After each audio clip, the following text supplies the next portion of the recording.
नमस्ते दीदी भाई, देखिए हमारे यूट्यूब चैनल पर जा रहा बहुत प्यारा बहुत दर्दनाक गीत है, बेटी विवाह गीत है। आप लोग देखिए, लाइक शेयर सब्सक्राइब करिए, फॉलो आज के साथ सपोर्ट करिए।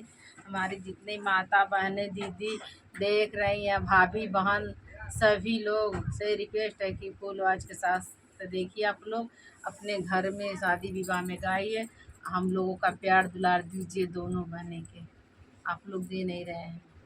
आप लोग दिए, सपोर्ट करिए, आगे बढ़ाइए। हम लोग इतना मेहनत करते हैं, क्या मेहनत कर रहा है, लेकिन हम लोग की मेहनत के फल नहीं आप लोग दे रहा है। दे रहा है। बहुत लोग मजाक उड़ाते हैं, बहुत लोग बहुत कुछ कुछ बोलते हैं, लेकिन हम लोग कुछ सुनते नहीं है किसी का बात। सोचते हैं चलिए कुछ नहीं कर रहे हैं, एक रिहर्सल तो कर रहे हैं, बस यही समझ के हम लोग क्या करें। काहे खाती मोरे बाबा बसवा कटवाला, काहे दियला मारो छवाई हो।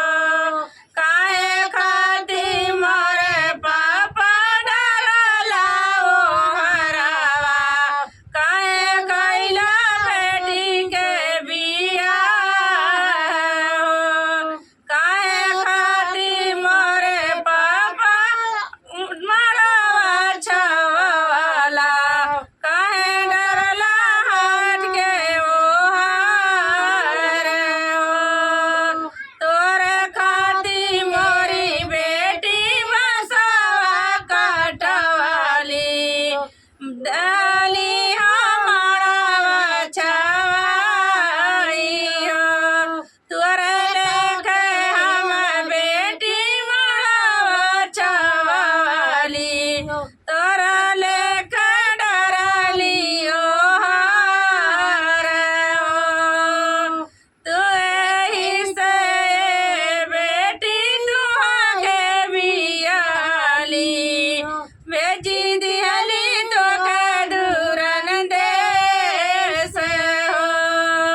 एही से बेटी तुहाके बियाली, भेजी देली हम दूरन देश हो।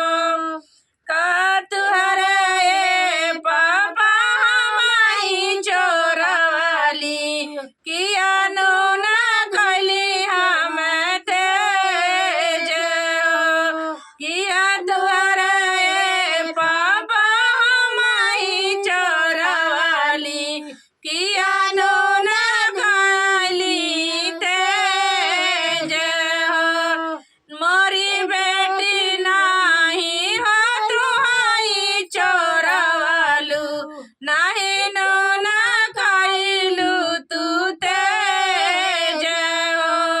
मोरी बेटी तू ही हो नाही चोरवालू, नाही नो न कैलू तू तेज हो। तुहरा के हम बेटी यही से बियाली, दुनिया के रीत निभाली हो। तुहरा के बेटी हम ही बियाली, दुनिया के रीत निभाली हो। के तुहके दिहे पापा एक लोटा पानिया, के करिहे से हुआ तुहार हो। के तुहके दिहे पापा एक लोटा पानिया, के करिहे से हुआ तुहार हो।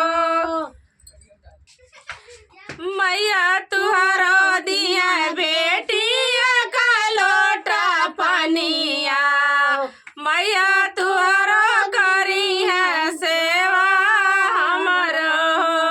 मैया तुहरो दिया बेटी का लोटा पानिया, मैया तुहरो करी है सेवा हमरो।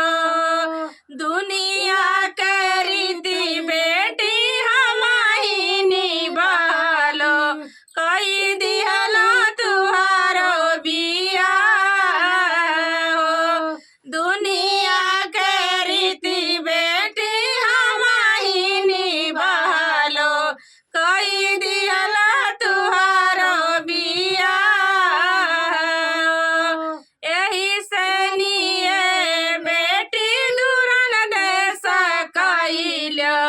तुहरा के दिहलो बिसारी हो तुहरा के ये बेटी दूरन देश कहिलो तुहरा के दिहलो बिसारी हो। ये बाड़ू का गीत है।